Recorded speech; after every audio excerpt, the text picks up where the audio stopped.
very good evening, everyone. I hope everyone is staying safe and doing well. Welcome to today's Legit class organized by Legit Quest. Legit Quest is an artificial intelligence-based legal research product, and Legit Quest has recently started with Legit I, which has news, interviews, and columns. I'm Chahat, your moderator for today, and I'm really excited to be hosting this session. Today's Legit class is on international law, its scope as a career option, and discussion on international investment treaty arbitration. We are privileged to have Dr. Amal Sethi and Ms. Aleksandra Dziki as our guest speakers for today. Our first speaker, Dr. Amal Sethi, is a legal comparativist who researches on democracy, courts, and constitutions. Mr. Sethi has obtained a doctor's and master's degree in law from the University of Pennsylvania. Mr. Sethi has been involved in several capacities with different governmental and intergovernmental agencies, ranging from United States Agency for International Development and the US Department of Commerce to the World Bank, UNESCO, UNDP, UN Women, Office of the United Nations High Commissioner for Human Rights, and the Sustainable Development Goals Fund. Mr. Sethi has also advised sovereign governments on constitution making and at international tribunals such as the International Court of Justice. Thank you for joining us today, Mr. Sethi. Our next speaker is Ms. Aleksandra Dziki. Ms. Aleksandra is a New York qualified attorney from Poland. She's working in London as an associate in the International Dispute Resolution team at the Square Patent Box, specializing in investment treaty arbitration and international commercial arbitration. Ms. Aleksandra did her LL.B. from University College London and her LL.M. from University of Pennsylvania. Ms. Aleksandra is currently spending the lockdown in Poland with her family, and I've heard with her adorable dogs and cats. It's great to have you here, Ms. Aleksandra. So before we start, let me just tell you that today we have 45-minute session and 15 minutes of Q&A session, which we will be taking in the end. I would request everyone to please keep yourself on mute to avoid the background noises that may distract you from hearing our speakers. If you have any questions, I would request you to please type them in your chat box and send it to us. We will try to answer all of them in the end. So let's start, and we will turn the time over to Mr. Sethi now. Over to you, Mr. Sethi.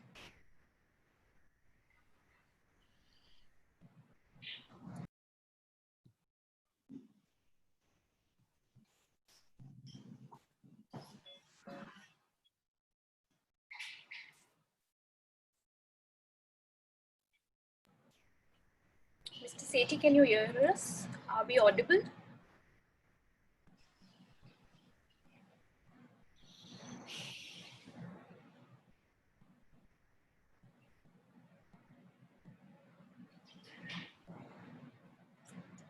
I think there is some network issue. Ms. Aleksandra, would you like to take over right now? Sure, I can kick us off. Hold on, I will just share my screen.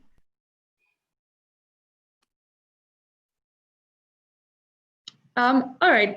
Hello, everyone. It's very, very nice to meet you. My bit today will come in two parts. So in the first part, I'll discuss investment treaty arbitration in general, what it is, how it works, and just the generalities of what it entails.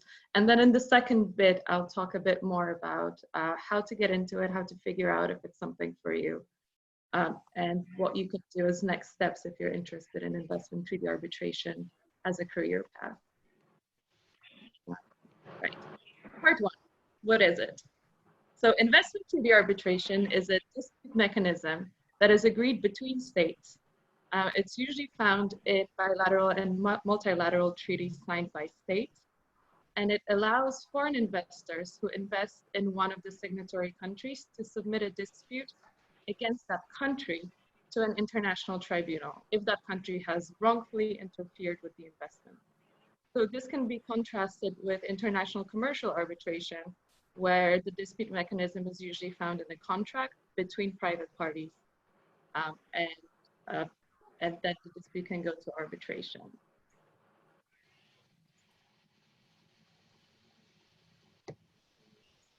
What is protected by treaty claims? So usually it's a protection of investments. Investments are broadly defined. They can include purchasing shares in local companies, purchasing real or contractual property rights, intellectual property rights, as well as quite often concession contracts. For example, contracts for mining or contracts for the exploitation of oil or gas.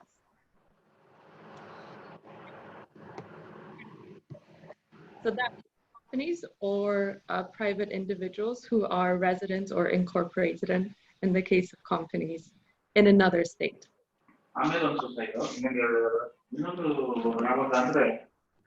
Is that a question or mute? There we go.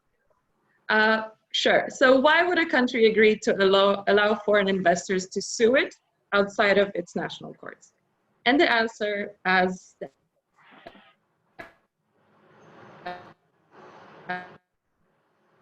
answer to many questions, is my concern. If it has a claim against that country or is being unfairly treated by that country, it won't be fairly treated in the courts of that country, which will necessarily be slightly biased towards, well, themselves and their own country. So this mechanism allows an investor to be sure that if he invests in a country and then has been unfairly treated in some way by the state, it can go in front of and that means that investors who know that they will be protected this way will make more investments, bring more money, and the country will grow and develop better. What are some of the substantive protections that are offered to investors under this scheme? So the first and foremost is a protection against expropriation, which is very commonly a problem found in these disputes. So almost all of the investment treaties that I'm aware of require compensation if an investment is expropriated by the host state. So if the state takes it away in some way. The other protection is fair and equitable treatment, which is quite a broad one, and just in a nutshell, it means that investors can be unfairly treated by the host state. So this, for example, involves the state passing legislation that targets that investment unfairly in some way. And other things that aren't caught by the other more stringent substantive protections. Full protection and security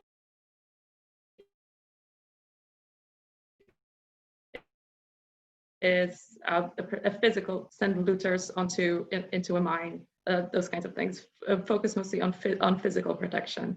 Then another one is protection of financing and repatriation of funds, which means that an investor can be sure that if he invests in a country and then wants to bring that country bring the money that it gets out of the investment back home, that they will be able to do it. How do you start an investment treaty arbitration? So investors usually have the unilateral ability to start an investment treaty arbitration against the state. The dispute mechanism is found in investment treaties, which are signed for bilateral treaties signed between two countries, multilateral treaties such as the Energy Charter Treaty, which have many signatories, or free trade agreements. So the way it works is that for an arbitration to commence outside of courts, you need consent of both parties. You find the consent of the host state in the investment treaty. And then an investor, once he is covered, can give his consent and start the arbitration. So the consent of the country is kind of almost there. And then once an investor gives their consent to start the claim, by starting the claim, basically, the consent is there from both parties. And the state's offer becomes legally binding. Who administers these arbitrations? So the first, the main organization that administers these arbitrations is the International Center for Settlement of Investment Disputes, also known as ICSID. It's a specialized organization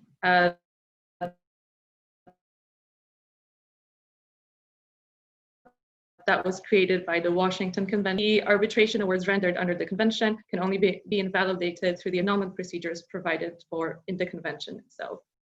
So you can see there a little chart from ICSID showing how many cases ICSID has registered in any given year. And you can see that in 1997, there's kind of an uptick. We've seen a lot of graphs that have that show a growing pattern in the recent months. So this is just another one, but it means from 1997, basically a lot of countries started signing these bilateral investment treaties because they realized that it helps them attract investors. And it was also a little bit of a case of, well, everyone's doing it. So it would look strange if a country didn't engage in signing a lot of these BITs. The second main way of starting an investment, of administering an investment treaty claim is under the UNCITRAL rules in an ad hoc proceeding. Ad hoc basically means that it's not run by ICSID or a big organization like that. It gives a little bit of more flexibility, so the parties can decide which institution will administer the proceedings. The popular ones are the Permanent Court of Arbitration in The Hague and the International Court of Arbitration of the International Chamber of Commerce in Paris. What is the process once an arbitration starts? So you're an investor, you feel you've been wronged, you know exactly which country wronged you, you start an arbitration, and then what happens? You first select the members of the tribunal. There are usually three. One is selected by the state, one is selected by the investor, and the president or chairman is selected by the two members. These are usually eminent international lawyers and judges who really know their stuff. They usually specialize in investment treaty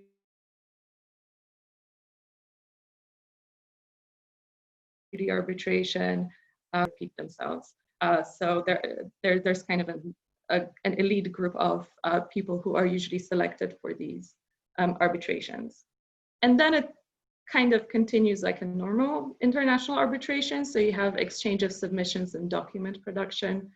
The investor sends the statement of claim. The state sends back a statement of defense. Then the investor, then usually at that point you have a document production. So the parties request documents from one another.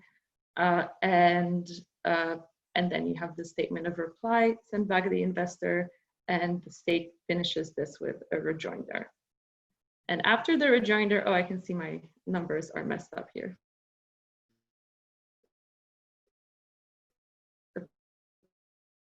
Apologies for that. And after the hearing on jurisdiction, before the hearing on the merits, the hearing on jurisdiction means that the state will say, well, this tribe, for example, there hasn't actually been an investment, or because the investor isn't actually a foreign investor, or the investment isn't covered in some way.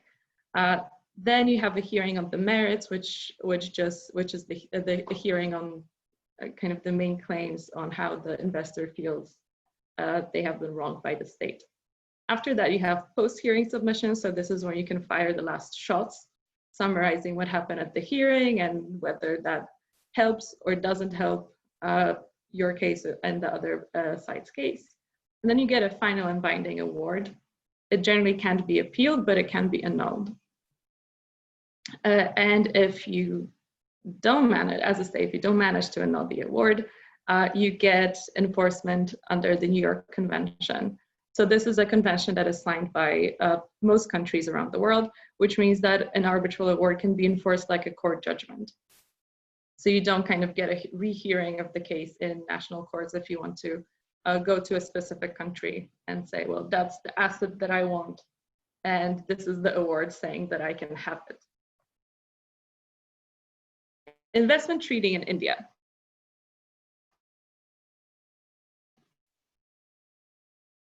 So India is not a party to the ICSID when it is engaged in an investment treaty arbitration. It will be engaged in an ad hoc investment treaty arbitration. You can see India there is in gray, and also my home country of Poland is in gray. So you're in good company.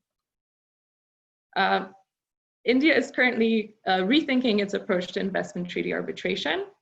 It has 22 investment treaty arbitrations pending against it, which is a lot.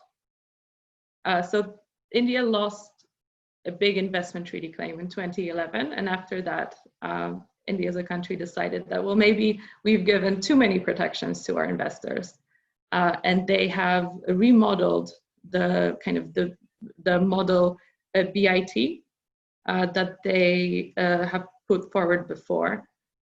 They terminated most of their existing bilateral investment treaties and are currently renegotiating the remaining ones to bring them more in line with the new model for their bilateral investment treaty. And from now on, the new ones that India will be signing will be based on the new model investment treaty. So that is the part on the law. And I'll maybe hold off your questions until the end. I'll now say, well, how do I ended up doing this? I went to university as a fresh-faced 18-year-old, and I always knew I wanted to do something with an international law.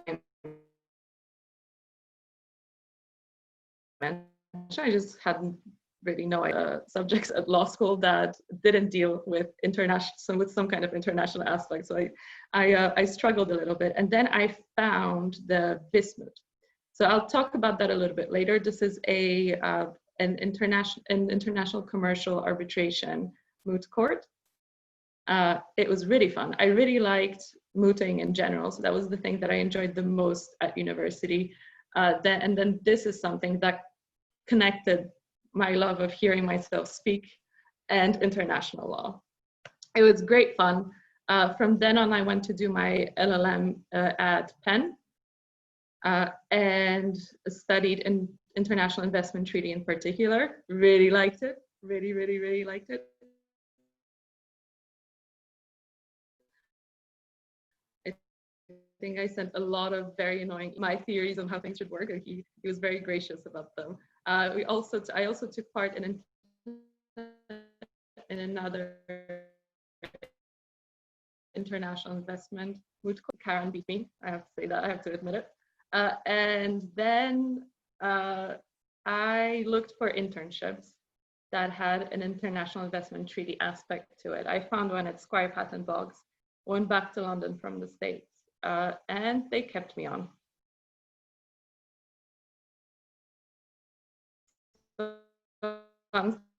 So that's what I'm still doing. This is something that you have to kind of know that you like it, because it's a lot of work and long hours and stress. So it's best to really know that your version of your life towards this area of law. So the best way to discover it, if you like it, but this is mostly by my experience, is studying investment treaty arbitration at university as a subject. It's usually an LL.M. subject, but not strictly so. Participating in moot courts, internships at firms with an investment treaty or an international arbitration practice, and interning or working for arbitrators. Moot courts. The Will and See BIS-moot is a really, really good one to get into international arbitration in general. I think many universities from all around the world come to this moot. It's held in April in Vienna. One is held in Vienna and one is held in Hong Kong. It's a week-long event. And before you actually go to the moot court, there's kind of a year-long process where you have to submit two submissions on the problem. It's a pretty good approximation how the kind of factual patterns and how arbitrations work in real life. The problems are very long, and you kind of have to deal with evidence. So it's not just strictly kind of an English style moot court when you're in the Court of Appeal and you're just arguing on the law. You actually have to argue on the evidence before you. So that's really good.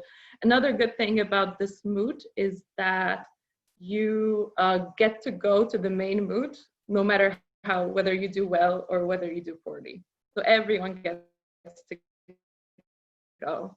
And that can be contrasted with JESUP, where you have to kind of go through national rounds before you actually go to the main thing.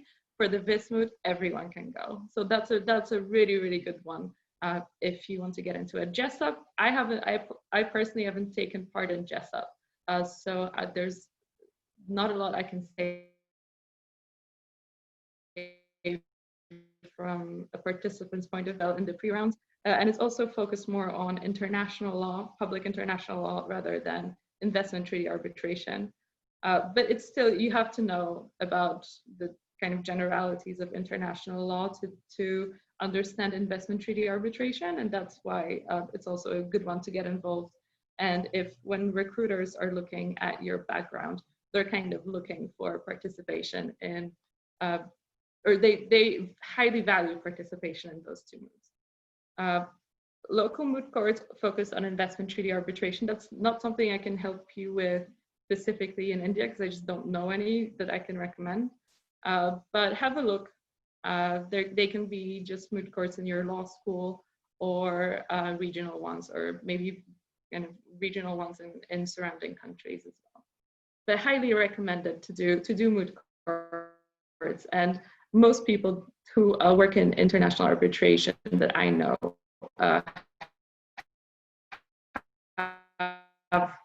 have done the Vismut. Stories to share from the Vismut, so it's also a good socializing one. So internships. Internships are a great way to see what an investment treaty arbitration looks like from the trenches, getting a feel for whether you like it from a practice point of view, because it's very, very exciting academically.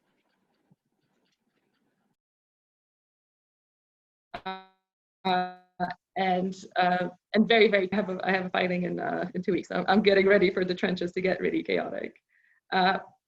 It's a good opportunity to meet practitioners and to speak with them, to speak with associates who do it, to speak with kind of preeminent lawyers who do it. And it's great fun, I think. I had a lot of fun during my internships. This is also my self-promotion moment. Squire Patton Boggs offers internships in international dispute resolution in various global offices. So email me for the brochure if you're interested. I can send it to you. We have a nice brochure that sets out all of them. My team's practice is kind of half international commercial arbitration and investment treaty arbitration. So you can get a feel, as an intern, you can get a feel for both. And we also have a one team philosophy, which means that the international disputes team is really kind of one team, no matter which office you're in. And I very often work with my colleagues from various offices. Then what? Once you figure out that you like international investment treaty arbitration, what do you do then? So you can work in a global firm with an international disputes practice. You can also work for a boutique firm, and there are many of those that focus on international arbitration or investment treaty arbitration. You can find an arbitrator and work for him. That gives you a really good look into kind of what happens in the breakout room once the arbitrator is just looking at the case from an arbitrator's point of view. Or you can try to look for work in an arbitration organization, ICSID, PCA,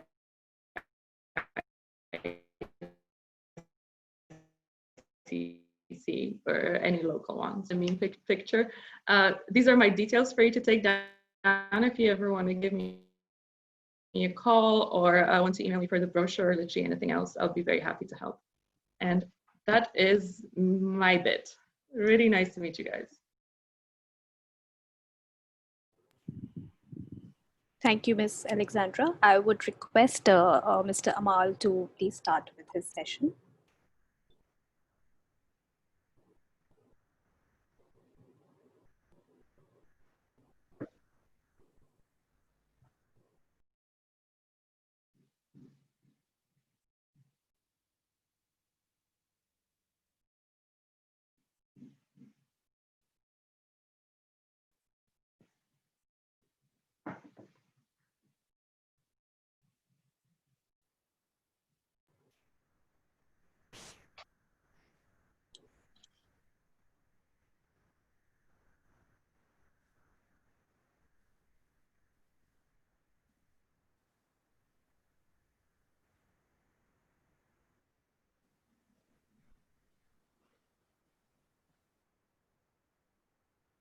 Mr. Net.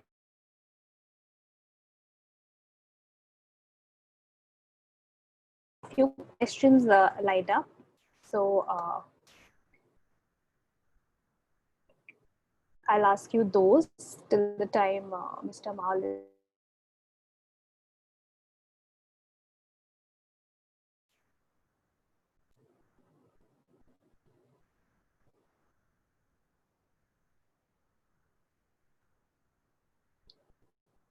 Ms. Alexandra, so the first question is, post-Brexit, do you consider London continuing to be the most common seat for arbitration, or do you consider it more likely to move elsewhere?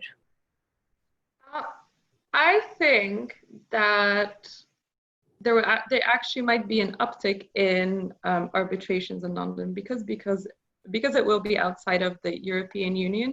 It might be perceived as more independent and more kind of unbiased, a little bit like a new Switzerland.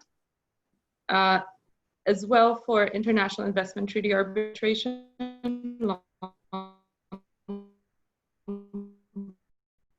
will, but the European Union has now said that those are invalid and countries are canceling them, which means that if you're an investor from an EU country into an EU country, you can't resort to international investment treaty arbitration.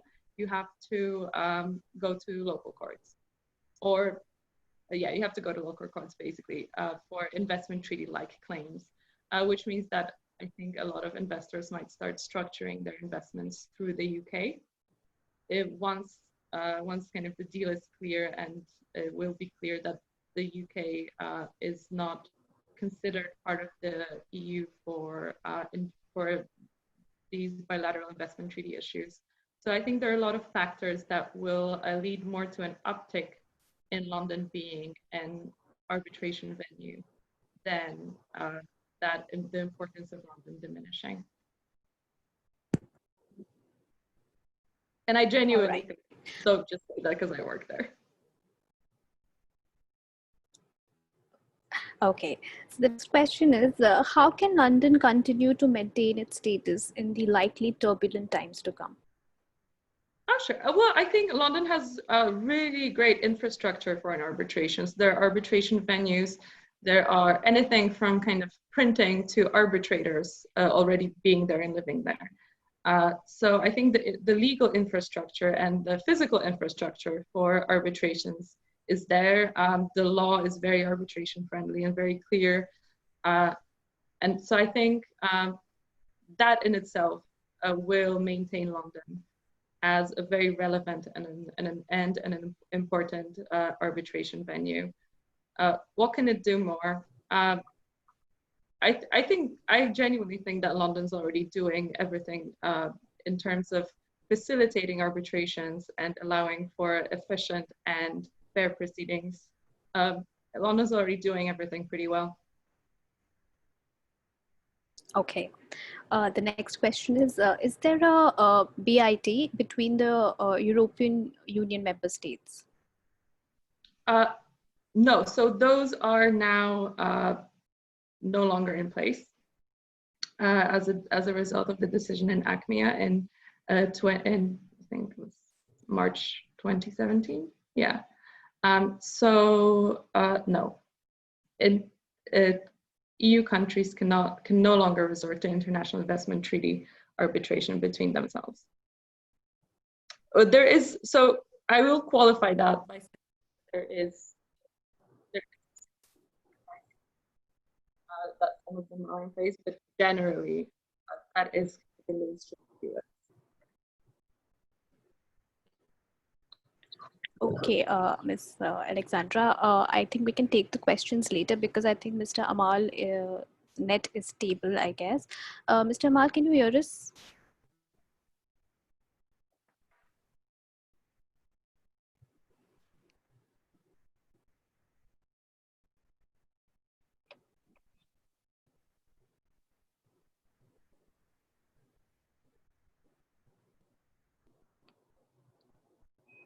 Mr. Amal?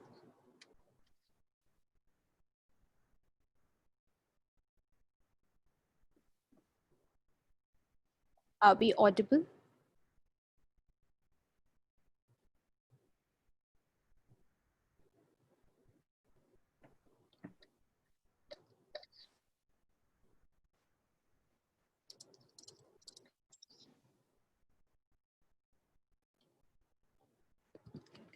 still not join us right now.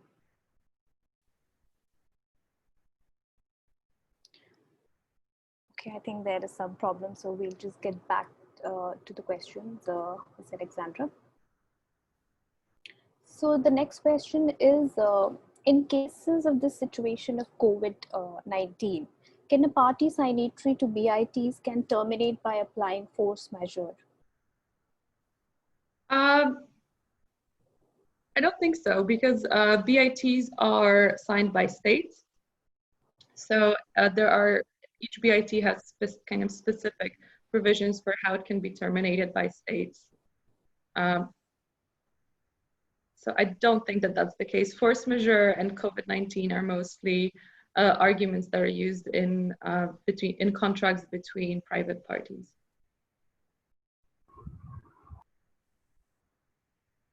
All right, okay. The next question is, what is the difference between bilateral and multilateral treaty? Sure, so bilateral means 2 countries sign a treaty, and multilateral means that a lot of countries sign one treaty. So for example, a BIT between, let's say, the UK and Bulgaria, or that's just 2 countries. In multilateral treaties, you have more signatories. So for example, the Energy Charter Treaty, where a lot of countries signed a treaty relating to energy issues, and that has a dispute resolution clause in it. All right. Okay. So there's this another question, which is, when you were at UPenn, did you participate in moot court competitions? Yeah, so I participated in one that took place in Washington, and it was an international it was an international arbitration competition for LL.M students. And that year, the question was on investment treaty arbitration. I can't recommend taking part in moot courts enough. It's a really great way to build your skills as a lawyer when you're in law school. It's also great fun, and you can kind of build if you're a bit shy about speaking, you can build yourself up in that regard, because you can have your notes there. You can rely on solid arguments, and just build your own self-assurance in a way where there really aren't any real consequences if you do badly. It's just a competition. Okay, so do you have any tips to share for students preparing for the moot courts? Sure. 3, prepare. So once you really know your stuff, you have an outline, you have your arguments figured out. That's the most difficult part. Think clearly. Get your basics. If you're building an argument, get your basics. Make sure that your basics are right and solid, and only then venture into more kind of esoteric or exotic arguments, because it's not about being clever. It's about doing it right and really showing that you're prepared and know the basics of the game. Okay, thank you, Ms. Alexandra. I can see Mr. Amal's video is working now. Mr. Amal, are you online? Hello, can you hear me? Yes, we can. Okay. Would you like to take it from here?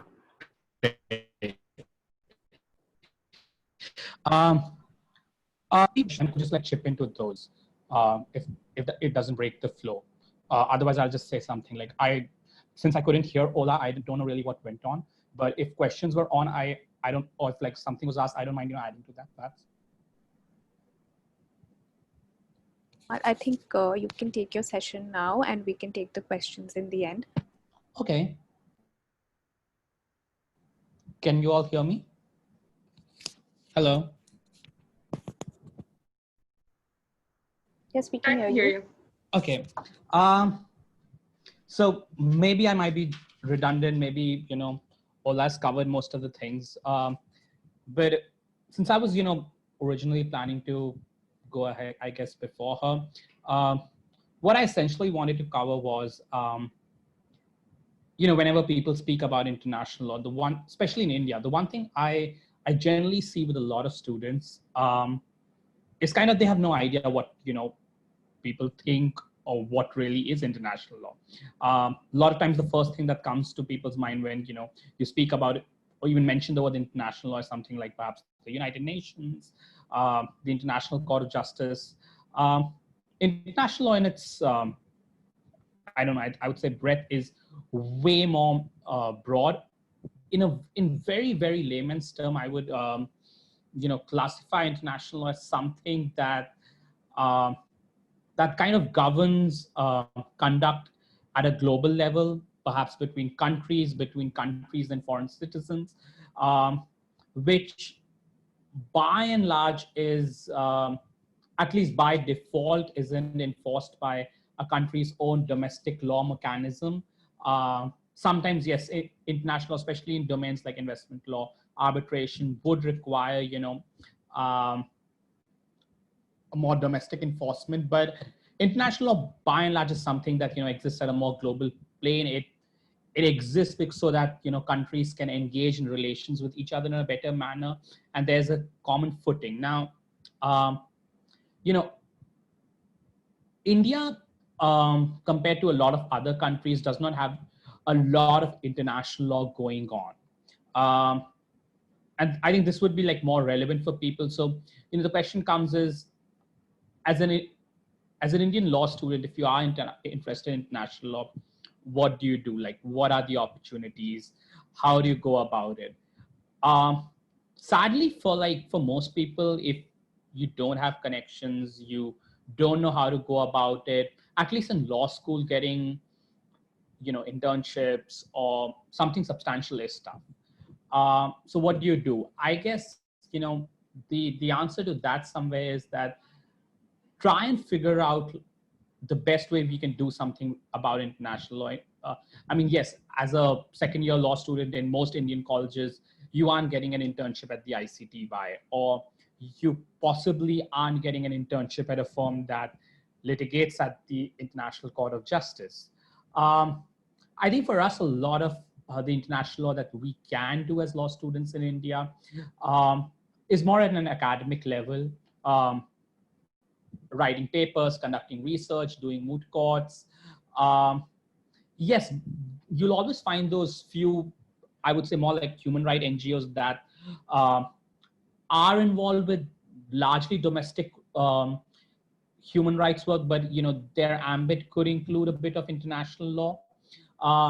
But for most people interested in international law, I think at least at a college level, the best thing that you can do for yourself is make use of all the academic opportunities available.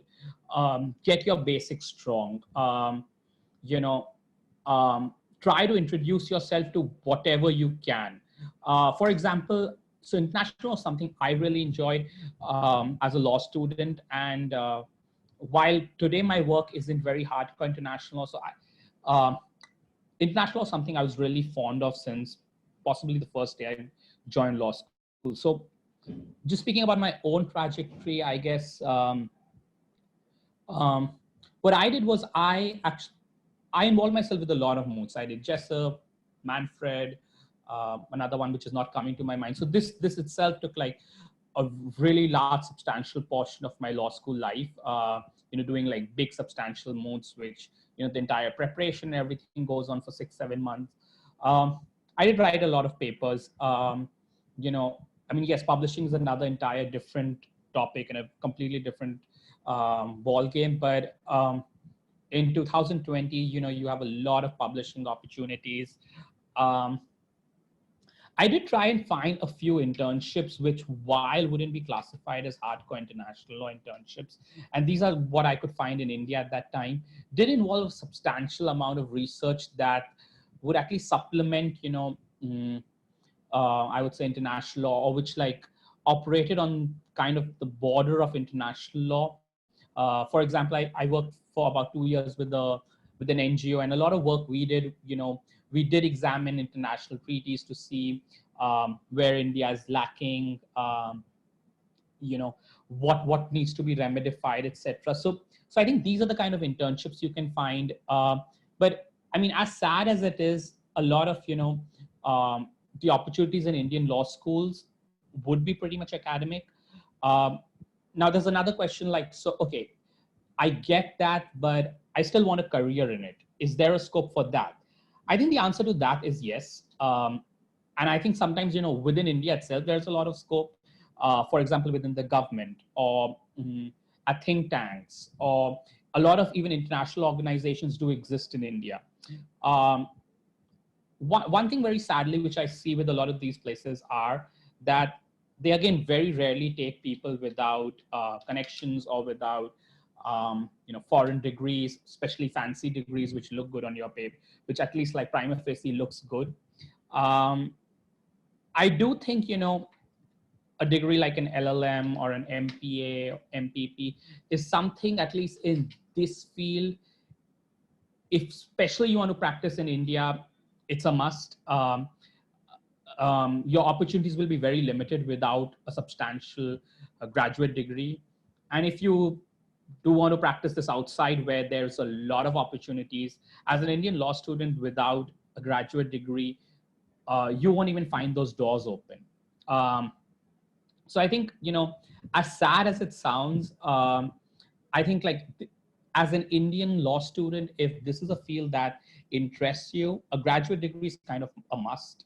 And I mean, again, it's a totally different question. How do you go about that? I think, a graduate degree is something, if you plan well, you can do it quite easily. It also gets affordable. There are a lot of scholarships available. But yes, I feel like for anyone interested in international law, if you're an Indian student, a graduate degree is something you should be planning for. And I would say a lot of your early work should be geared towards that. And you should like kind of really like plan how would you then use your graduate degree to get international opportunities. But yes, being from India, you have to like be aware of the restrictions that exist in India's international relations, in the kind of geopolitical work that's going on. Sometimes, as much as we like to think of India as a very important player, a lot of, I would say, India is not that big a focus of most places that are doing international law.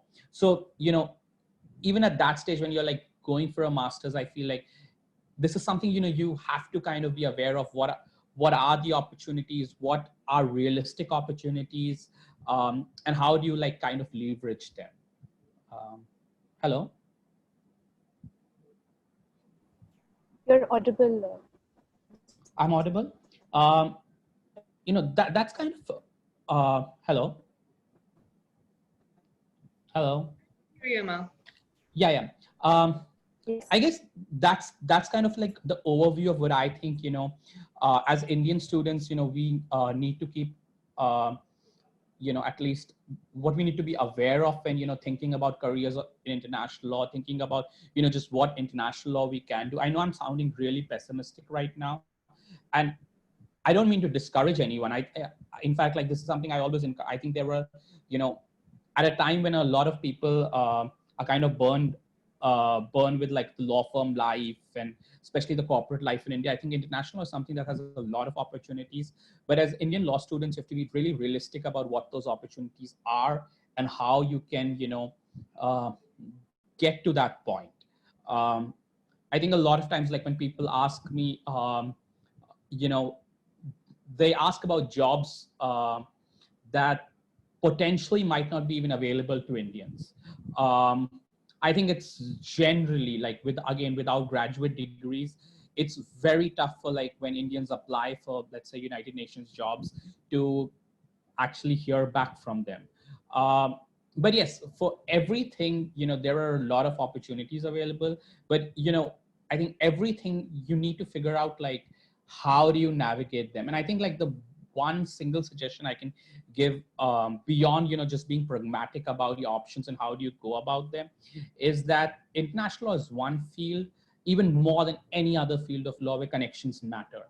So connections are something that anyone interested in this field needs to start making from like really early on. I think like, again, as an Indian law student, the first place that, you can make a lot of connections. And I think like these were some connections that till date helped me are if you go for international moot court competitions and people you meet there. I think those are one of the strongest connections you'll make. And I think a large part of it is, I did see in the PPT, Ola talking about something, the WIS moot. I think a lot of people involved with international arbitration, they do go to judge the WIS moot. It becomes kind of a yearly retreat for them. That's where, a large chunk of people involved with international arbitration every year go there. It's very same with JESIP. A lot of people involved in public international law work year after year go there to judge. The JESIP moot court happens simultaneously with the ASL conference, though now they've moved the destination from DC to New York. But before that, the ASL yearly conference used to happen. So you have practically half the international community there and there. Same thing with Manfred, people involved with space law, researchers, practitioners, they are there at those moot court competitions. So as Indian law students, I think that's one place, just more than, it being a source which you can use as something that gives you knowledge, which is a substantial international opportunity. I think moot courts are a place where you can do a lot of networking. When you go for your graduate degrees, know the kind of, jobs you would want to work in, go for conferences, go for, events, take part in college events that are surrounded around that. But international law, definitely, like another suggestion would be build connections. It's most of your jobs, especially if you're, if you're trying to work in international law beyond the firm ambit. I mean, if you're doing international investment law, international arbitration, it's a lot in the firm, at a firm level. And then you entire go into the way law firms work. But if you're not, if you're more in the United Nations system, it's all about connections. One thing I often tell people is, so I'm not someone with, a legal lineage or, with any connections to law. But at the same time, every international organization opportunity that I've got has been via someone I know, via someone who knows me. A lot of times it's just me reaching out to people asking that, hey, I'm interested in doing some work. Is there something? But more often than not, it's been people I know who've like actually reached out to me when an opportunity has arisen. So yes, I think, and this is one of those lesser known facts people are not very comfortable talking about, but the United Nations system, the intergovernmental system, the entire public international law system, it's a very contract driven system. It's pretty much, I have very rarely heard of, mid-level opportunities arising to people without connections, without knowing people. Often, your mails will go unresponded. And I think, I don't know if it's a good thing or bad thing, but it's just what it is. So yeah, like kind of summing up, I would say, as an Indian law student, you have to be really it's a field where you can find a lot of opportunities. You can find a very good work-life balance, but you have to be really pragmatic how you go about it. The graduate degree is something that you should envision. You should start planning for if this is a career or this is a field where you want to make a career. If this is a field where you want to make a career, third, start your networking. Start your networking from as early as possible. And lastly, like, if you're a law student who's interested in it, what should you do? I would say law school in India is 5 years. Use this 5 years to build up your basics. Dig in academically as much as you can in international law, so that at the time, you possibly are pursuing your graduate degree or you're applying for jobs. If nothing, your international law really well. I think this is something that really worked for me. While, like I said, like, the international opportunities I had while a law student in India were kind of sparse, but one thing I really worked on was, knowing it really well. I spent a lot of hours in whatever opportunity I could get trying to, build my basics. So at least by the time I went for my, grad degree, I knew the field very well. And right from my, LLM year, I think like just when, I interacted with professors who worked in that field and who saw that, okay, I know a bit, like, that's where like opportunities started opening. So I would, kind of say that these are like 3-4 tips that, you should like kind of keep in mind. And yeah, I'm happy to take any questions. I know I've been a little like, all over the place, a little vague, but if you have specific questions, would be more than happy to cover them. Okay, thank you, Mr. Amal. We're happy to have you online now. So we have few questions lined up. Okay. First question would be, when you were there at UPenn, did you participate in the moot court competitions? And do you have any tips to share with the students? I did not, at least at the LLM level or once, because I did it.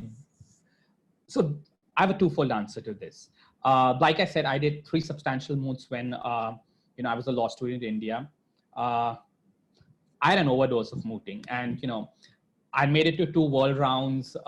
I'd done quite well. So for me, like, at least from an achievement point of view, it wasn't something I wanted to do. And second thing, like, I know, this is a pathetic answer that I'm giving you, but while I did mooting and while I really encourage people to do mooting, it wasn't something I really, really enjoyed. Mainly, I don't know, I'm someone who like more prefers research work, like writing papers, but yes, the answer, like I did not do any moots at a graduate level, pretty much because it wasn't the thing I enjoyed the most, and second, I'd already done it a lot. All right. So our next question is master's degree of any help? I think both of you can take this. And which country is better to pursue a master's degree in law? Ola, do you want to first go for it? Sure, I can start with this one. I think it's very helpful. So it's helped me a lot because it allowed me another year to really kind of focus my studies on international law and think about where I'm going to be applying after school. I think it's really great for building your connections with your peers. So I met some cool people who are on this call during my LLM. I've met lawyers from around the world who've kind of, after an LLM, go back to their countries to work, and that kind of it was a very, very quick way to build an international network. But that's also kind of specific to the kind of LLM that I did at Penn. What else? I think which country is better is I really, really like doing the LLM in the States. It's a bit, I chose it over the UK because I thought it's a bit of a different style of teaching, also a different style of recruitment. They recruited people specifically from different countries to have as many people from different countries as possible during this LLM, so this was important to me.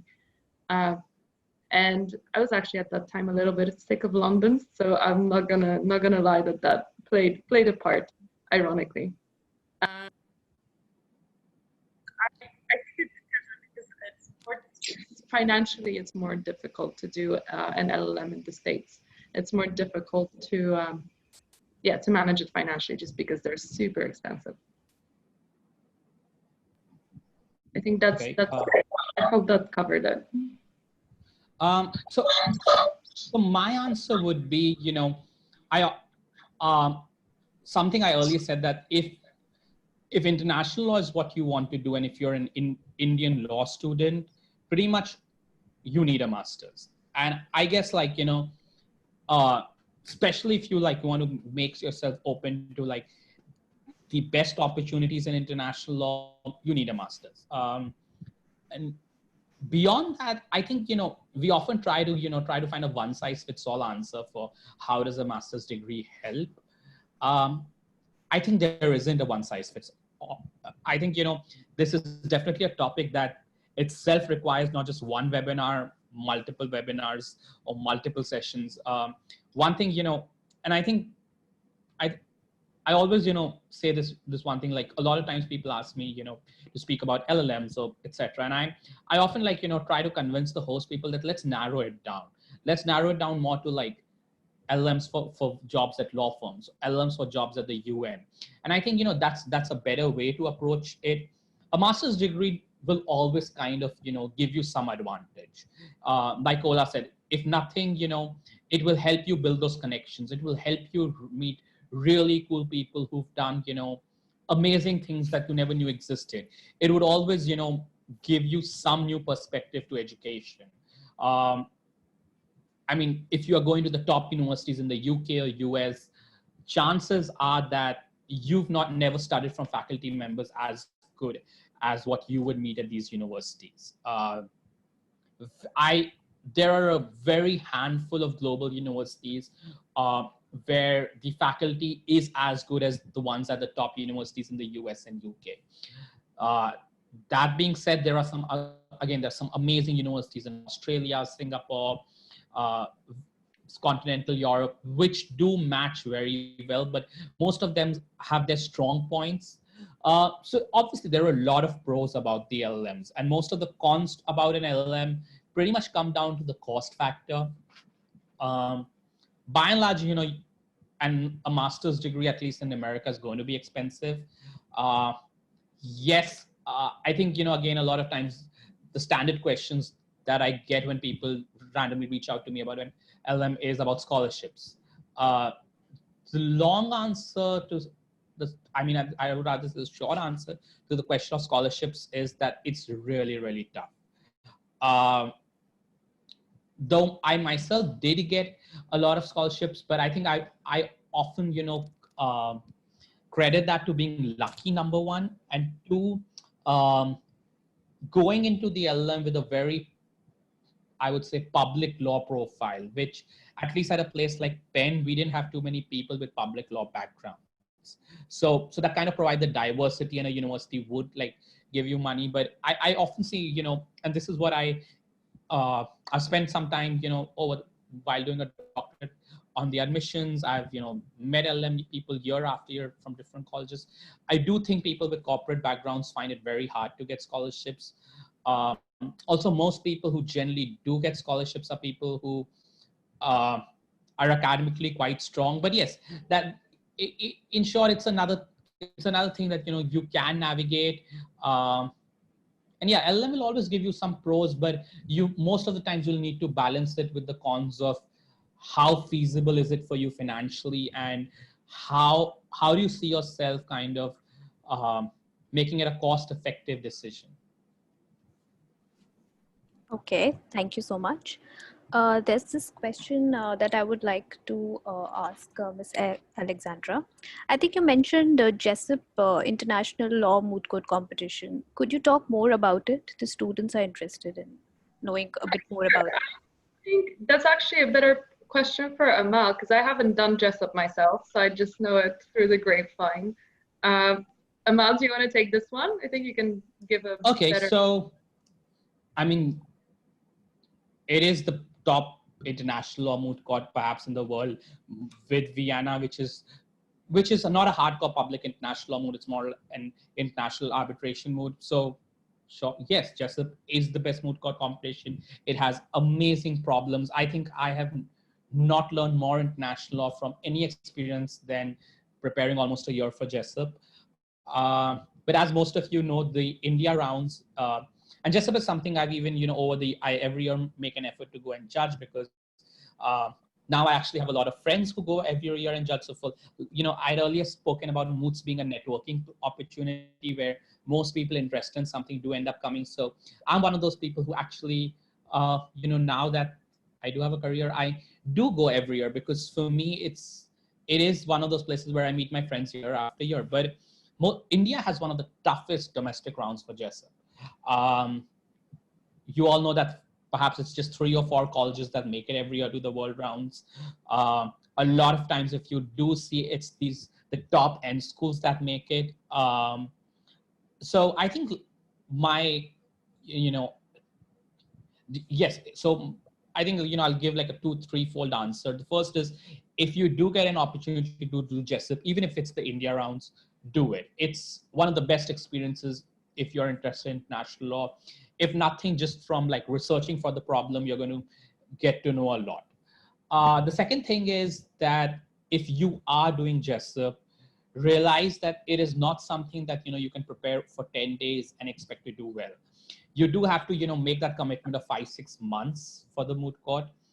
That's the second thing. The third thing, a lot of people who are not at top schools always worry about resources. And I'm not talking about financial resources. I'm not talking about access to your JSTORs, LexisNexis, books, etc. The one thing I'll tell most people is that don't be scared about that.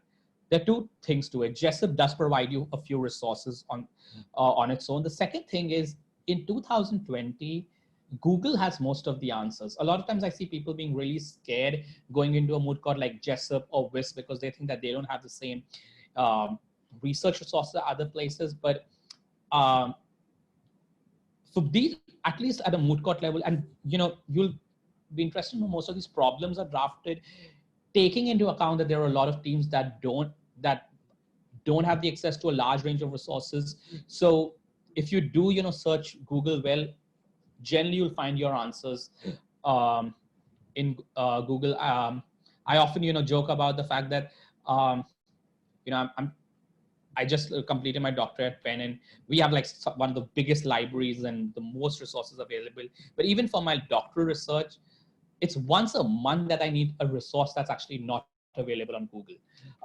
So yeah, if you want to do JESUP, go for it. Great experience, great thing for even your your LL.M CV if like that's a consideration.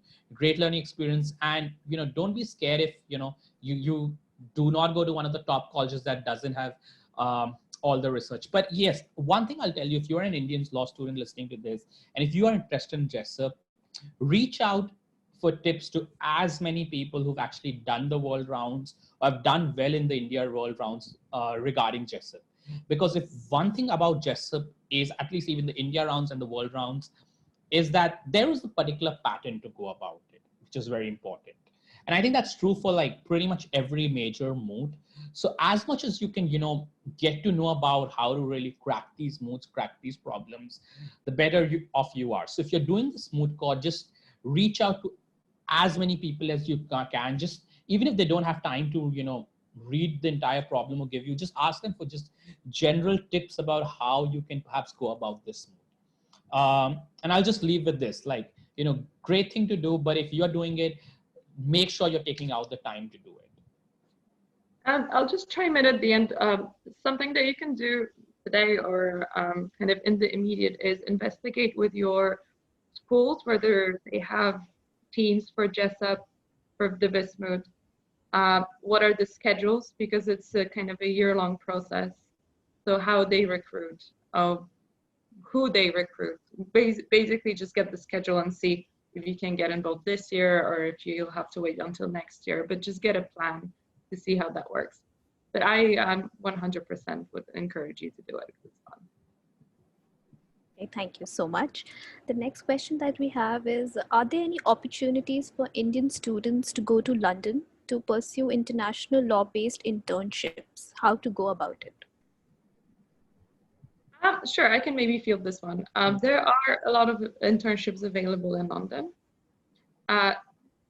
The problem that I could foresee is a visa problem, because it's not generally that that firms help out with visas, but I think it's worth having that conversation. So research these internships, reach out to them and ask.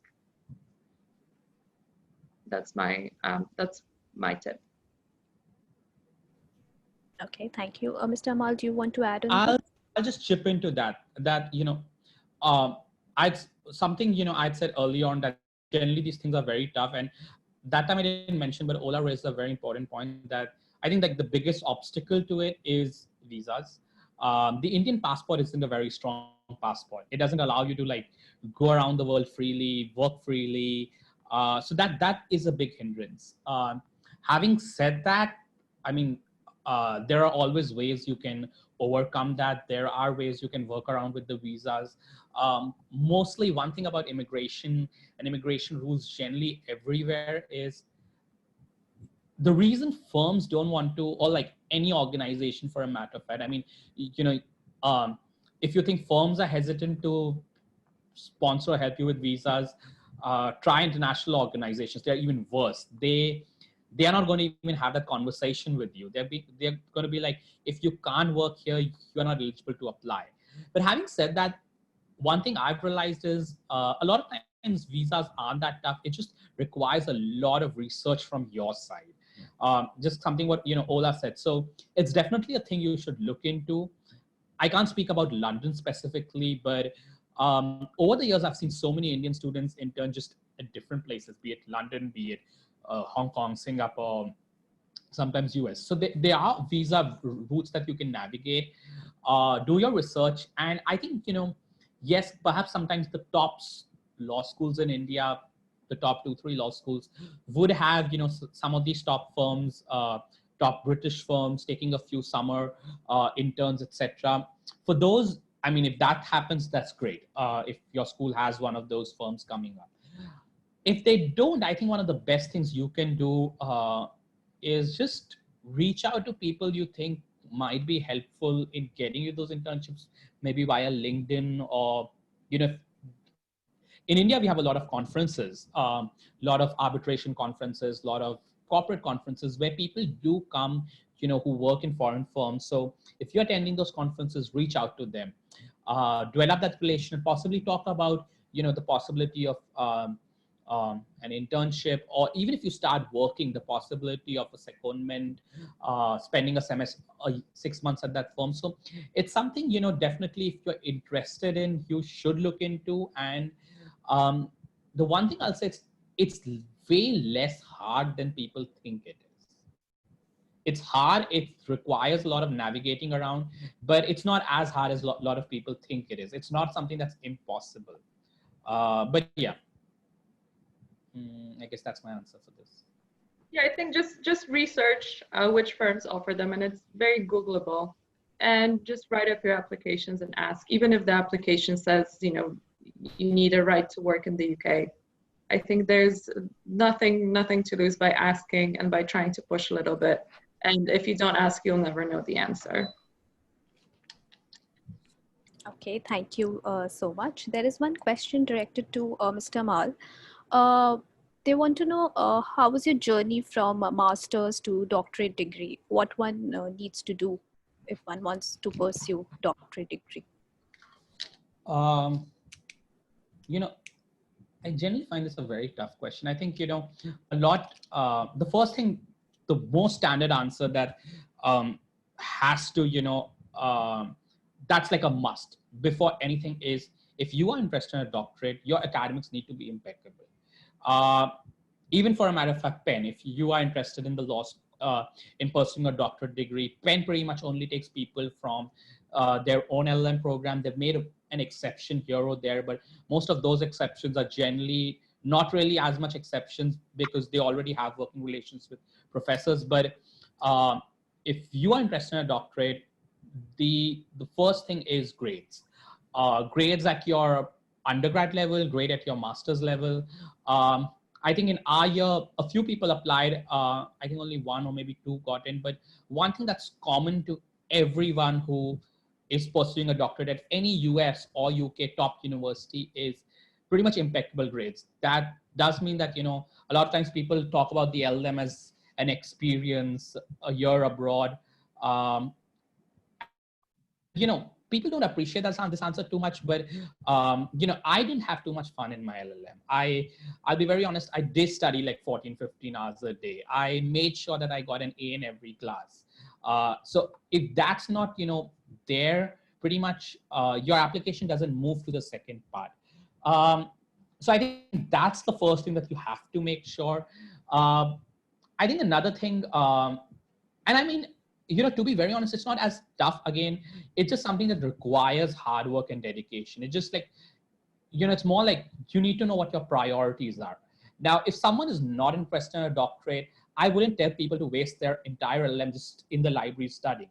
I tell them to make, see the foreign country you are in, network with, your peers, go for conferences, go for events. So kind of, this is the first thing that, you need to have your kind of priorities right. You need to know that, this is what you're seeking. I think the second thing is, And I think, again, this again isn't a topic I can, like cover in 5 minutes. So like, even like, and it's something that would need like a lot of time, but it's to really understand what like is a doctorate, what is an S.J.D, what is a PhD, what is its purpose. That kind of helps you, craft your research proposals. Helps you, navigate how do you really get admitted into these programs. One thing about most doctorate programs are they aren't LLMs. You don't just write an application and then, it's objectively evaluated. Oh, good grades. Oh, good law firm work, good work experience. Yes, you're in. It's not like an LL.M 2.0. It's a research degree where the admission process is pretty much centered around, can you actually spend the next 4 to 5 years producing 300 pages of academic work? So I would say that if you start with this, is research something that interests you? If the answer is yes, potentially you could be looking at doing a doctorate. Now, if you want to do a doctorate, start thinking about what really is a doctorate, what's its purpose, and how does it help your larger career goals. The next step beyond that is, again, reaching out to people who kind of do the kind of research you would potentially be interested in, and just pick their brains about, what are the opportunities, what is it that's expected of me, and, how do I go about it? The one caveat I'll, give to people is pursue a doctorate if, you're interested in a career in research or academia. Don't pursue a doctorate because you like the doctor tag. It's too many years of your life wasted for potentially no money to just chase the doctor tag. So if research academia is a career that, you really want to do, and it's a very fulfilling career, then start thinking about it. I'll not take a lot of time here, but I'll leave it at this, that, it's something that would require, you to have strong academics. But if this is something you're interested in, and I know, like, both Ola and me are like, again, telling just reach out to people, speak to people, etc., network, but just reach out to people who are doing the kind of work you're doing, who are pursuing doctorates, who've done doctorates, and ask them, how do you go about it? I think like one of the main reasons I did get into a doctorate program was I reached out to an Indian law student at Penn who was pursuing his doctorate and asked him, like, how do you go about it? And I pretty much just simply followed everything he said. I often, credit him like for just guiding me through everything. But yeah, it was just that pretty much. So yeah, that's my answer, I guess. Okay, thank you so much. That was very helpful. In continuation to this, Mr. Amal, one person, Mr. Pushkar, wants to know, are there any visa relaxation in terms of OPT and H-1B if an Indian student wants to pursue S.J.D after their LL.M in US university? When it comes to an OPT, you can actually do a second OPT because it's you can do an OPT for every, again, I'm not an immigration lawyer. Don't hold me on this. I don't even want to like actually at least at this stage work in the US. So I'm not inquired about OPTs, but from what I know, I think at every, and I think perhaps Ola might know this more, at every degree stage you do, you're eligible to one OPT. But I think the first thing that is there is OPT isn't a question that should be, and it's quite weird because I have never heard of like this discussion actually taking place in the context of a doctorate. But because again, if you're doing an S.J.D, your eventual goal wouldn't be to work in a law firm. So the question of an OPT directly doesn't come. Most academicians are pretty much on other visas. The good thing actually with, now in America, most academicians, and Penn also has a few foreign professors who actually have like settled in, they go through a completely different visa process. They apply for green cards differently. They apply for citizenships differently. They apply for their job permits differently. Now, a lot of you would have heard of H-1B having a cap. Academicians are actually excluded from that cap, or at least were till like the last time I checked. Similarly, if you're looking at a job in a Commonwealth country like the UK, Australia, Canada, etc., most of whom again have kind of a point-based visa system, etc. Having a doctorate really puts you up, the line or the point-based system, because generally a lot of times this would like give you a few added points. But pretty much the answer is that I don't think if you're looking at an academic career, visa is going to be a concern. Jobs are going to be a bigger concern. The academic job market is terrible. It's very, very, very bad. If you think the law firm markets are bad, the academic markets are even worse, because if anything has been hit, post 2008, the financial crisis, now with the COVID crisis, it's universities. There are very few single, I would say, industries that have been hit the way universities have been hit. So the academic job market is very tough. But one thing you can be rest assured is that a visa is not something that's going to get pretty much in way of you pursuing your job. There are 500 things that will come before a visa that might prevent you from getting a job, but that's not going to be a hindrance. Pretty much, every major nation has pathways to encourage scientists, scholars, etc., to work in their place. The bigger question is, how do you really crack those jobs? And I guess I'd be in a better place to answer that perhaps 10 years later, if and when I do get one of those top research jobs. But yeah, I think visa shouldn't be something people who are interested in academic career should be concerned about. Okay, thank you so much. The next question is, what kind of publishing can help us in adding to our CV for a career in international law? Anything and everything. I would say try and get published at the best place that you can get published. As short, as simple and short, I can't, I guess publishing is always something that looks fancy, that shows that you're capable of doing original research, shows that you're capable of articulating ideas, and there are just so many journals, there's so many different routes out there. So what kind I just said this, that people who are looking at your CV, especially if they're academic CVs or LL.M CVs, and I see a lot of students, especially the last few years when I've worked on admissions, is a lot of people try and peddle off blogs as long papers. Trust me, that doesn't work. People who look at your CVs know the difference between a blog and a journal article. The second thing is that when it comes to journal articles, I know it gets it generally is tough for people to get published at good places, but if you keep a lookout for opportunities, there are a lot. They open up. I know it's over the years it's gotten tougher, and I hate making those. I understand when I speak this that it was a little easier 10 years ago when I was doing law school, but I did manage to get some of those publications, which generally law students in India would say, "Oh, how did you manage that?" But I don't think it was really hard, beyond the fact that I wrote what I could wrote to my best ability. I just looked at blogs and stuff to see opportunities out there, and just applied and submitted papers to wherever I could. If it got published, good enough. If it didn't, I guess there's nothing I could do.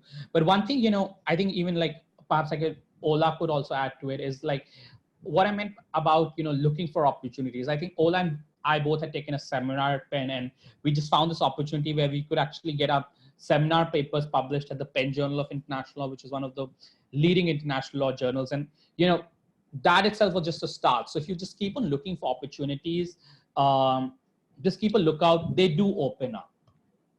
Ola, would you want to add something about this? Yeah, definitely. And from a practitioner's point of view, just really anything to build your own brand. So you have to be conscious about what kind of information you're putting out there, the quality of that information, and it kind of doesn't matter where you get published. Of course, it's better if you get published, for example, in CLUAR, which is a very well-known platform for international arbitration, or at GAR. But as long as your name is on something that is of good quality and relevant, You can promote it on LinkedIn, and you can kind of build your brand. I'd say, you know, if just little steps, don't feel like it has to be a leap from zero to hero.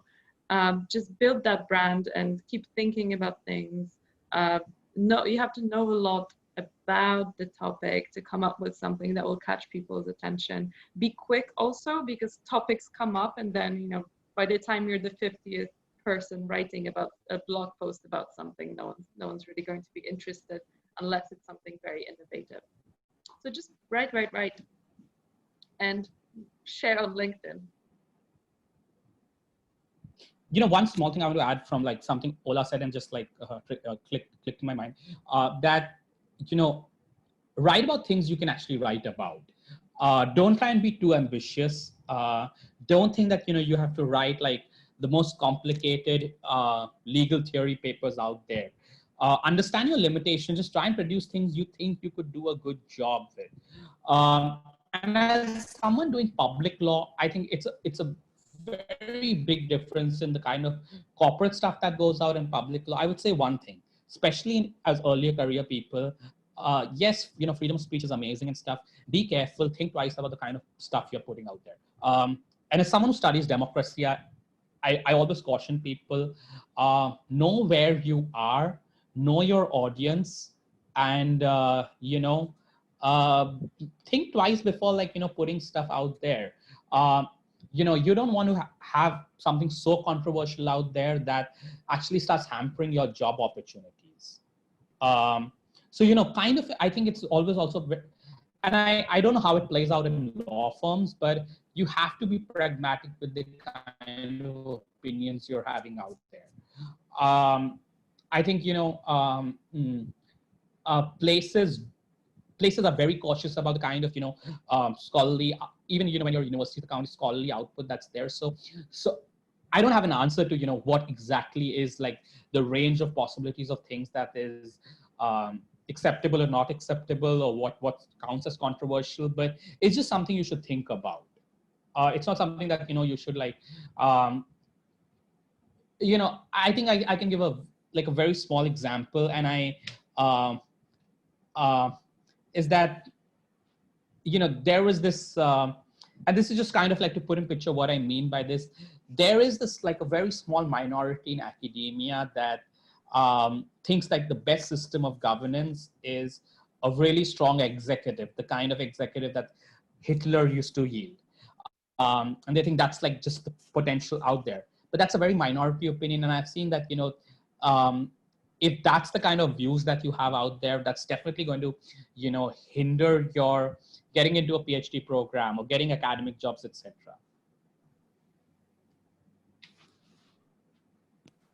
Okay, thank you so much. We have few more questions, but because of time constraint, we will answer them via email. So thank you so much. Is there anything else that you would like to add before we wrap up this legit class? I just want to say, feel free to email me or send me a text if you have any questions, or if you have questions about the SPB internship.